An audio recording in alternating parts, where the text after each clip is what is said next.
Hi, hello, నమస్తే మిత్రమా. ఒక మంచి విషయం. ఒక పిల్లవాడికి వచ్చిన సందేహం వాళ్ళ నాన్నను అమ్మను చాచి చెంప మీద కొట్టినట్లు అనిపిస్తుంది. వినండి. నాన్న, ఈ నెల తాత ఇంకా మన ఇంటికి రాలేదేంటి నాన్న అని తన తండ్రిని అడుగుతాడు. అప్పుడే అక్కడ ఉన్న వాళ్ళ జనని, మీ నాన్న వెళ్ళి మీ తాతని తీసుకుని రాకపోయినా మీ పెదనాన్న మాత్రం ఆలస్యం చేయడురా అచ్చులో, ఇంటికి తీసుకువచ్చి మీ తాతయ్యను దింపేసిపోతాడురా అని వెటకారంగా మాట్లాడుతుంది వాళ్ళ జనని. ఆవిడ అలా అన్నదో లేదో వెంటనే ఫోన్ బెల్ మ్రోగుతుంది.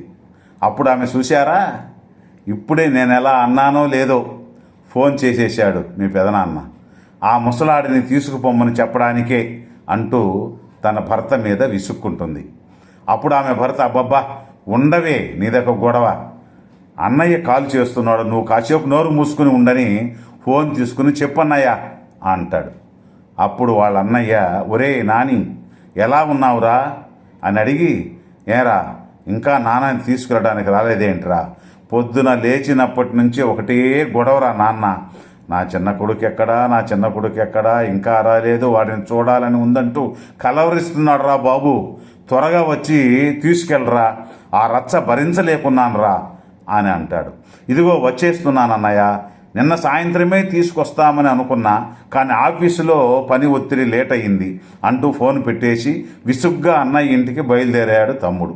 అంతవరకు ఆ సంభాషణ విన్న తన సుపుత్రుడు, నానా నాకు ఒక డౌట్.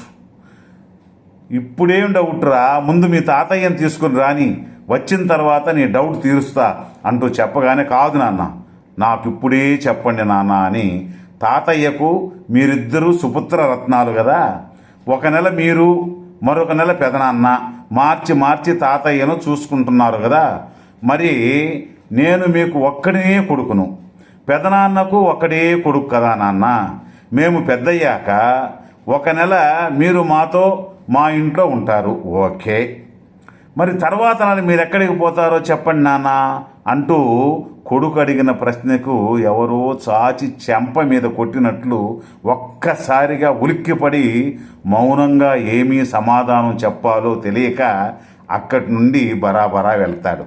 మిత్రమా, మనం మన తల్లిదండ్రులకు ఏం చేస్తామో అదే మనకి తిరిగి వస్తుందని చెప్పడానికి ఎటువంటి సందేహం లేదు మిత్రమా.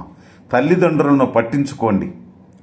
వాళ్ళు మీకు జన్మనిచ్చి కంటికి రెప్పలా కాపాడి పెంచి పెద్ద చేశారు.